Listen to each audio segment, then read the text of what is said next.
Hello and welcome to Serials at Midnight on Serial at Midnight. My name is Heath, and it's been a while since the last installment of this series, but we have cause for celebration because the original 1940 serial of the Green Hornet has arrived on Blu-ray from VCI Entertainment in association with MVD Visual, and it is a huge step up in terms of quality from previous editions. This is VCI's 2011 DVD package that has both of the Green Hornet serials, the Green Hornet and the Green Hornet Strikes Again.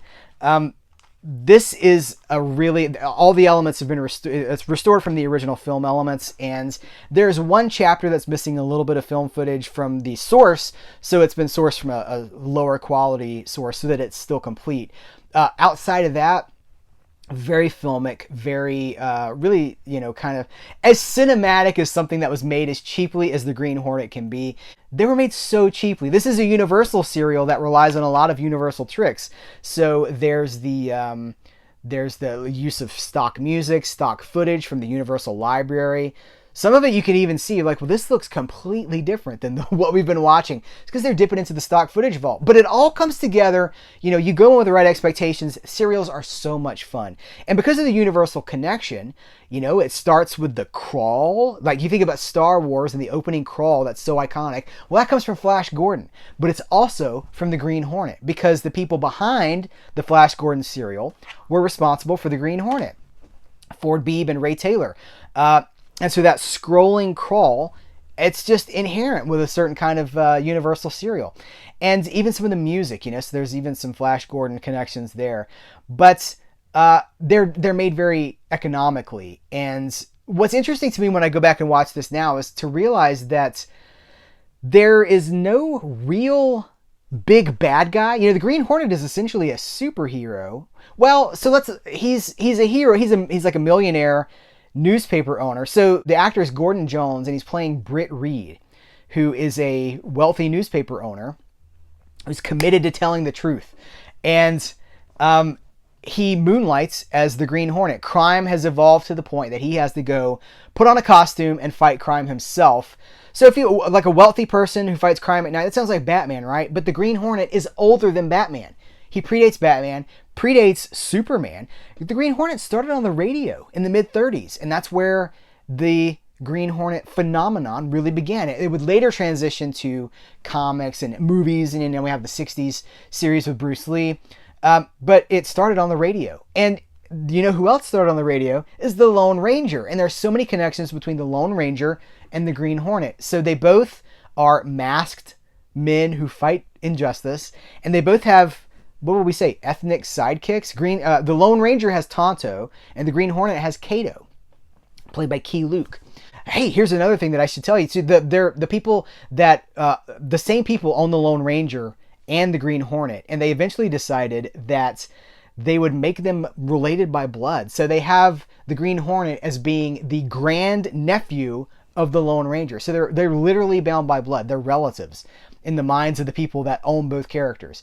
So that's really fun. But the Green Hornet has all these tools and these tricks. He's got this gas gun that can render people unconscious. He's got a car called Black Beauty that goes 200 miles an hour, and it makes a buzzing noise as it goes down the road. So you hear it. It's like at all times. So it's not sneaking up on anybody, right? He's announcing his presence before he gets there.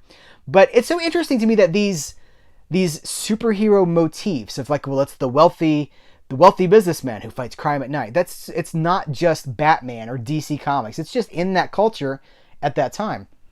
But the Green Hornet is not fighting a supervillain or like one person really pulling the strings. We do find out in chapter 13 that there is a central bad guy, but he only reveals himself in that episode, in the final chapter. So most of the chapters are just the Green Hornet fighting a different racketeering operation every single week.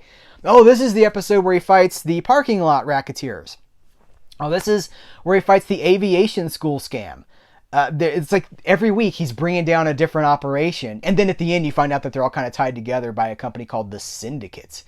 So I won't spoil it for you, but it's interesting how it all comes together.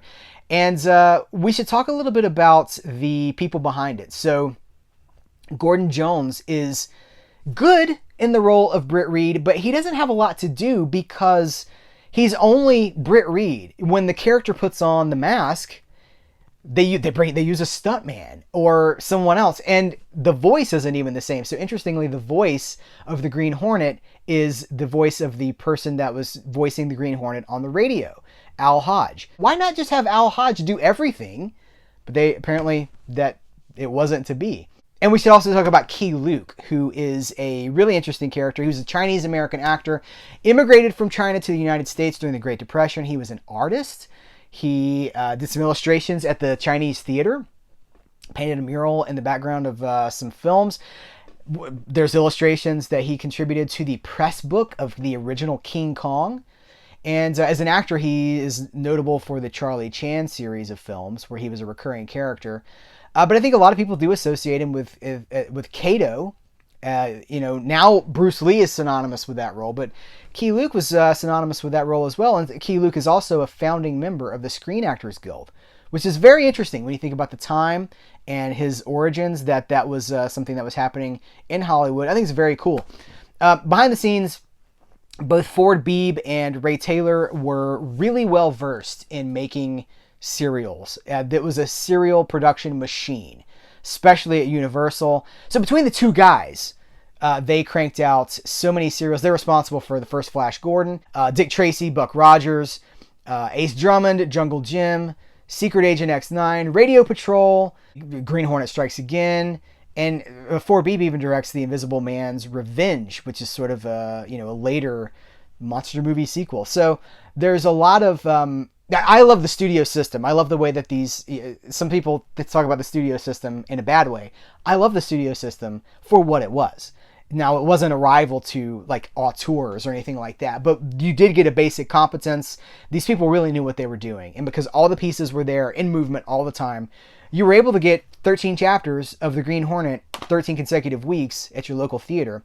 And it's fun. It lacks some of the momentum that other serials have because of its nature, because it is fairly episodic. We got to remember this predates television, right? These serials are what would kind of become television, serialized television. But at the time, this is where you would go for a chapter of a story that was continuing to evolve. So I think, if you watch them slowly, once a week, as maybe was intended, or as absolutely was intended, you're going to get more out of it than if you watch them all together as a movie or something like that, which is what I did because I wanted to review this.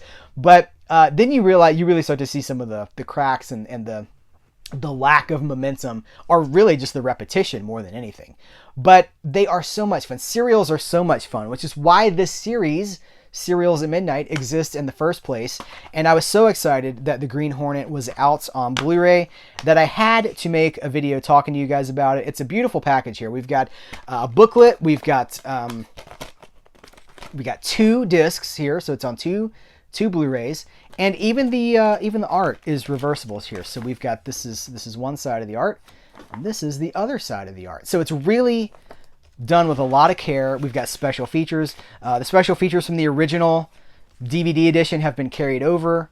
We've got lengthy text about the creation. Hey, there's the Lone Ranger connection right there. There's just a lot here for people that love serials, and I highly encourage you, if you enjoyed this video, if you enjoy serials, or even if you're just curious about it, to please support releases like this, because this will ensure more releases. I would love to have the Green Hornet Strikes Again, not featuring Gordon Jones, but someone else in the title role. But I'd love to have more serials. VCI has been such a friend to serials, continuing to release them in both DVD and on Blu-ray.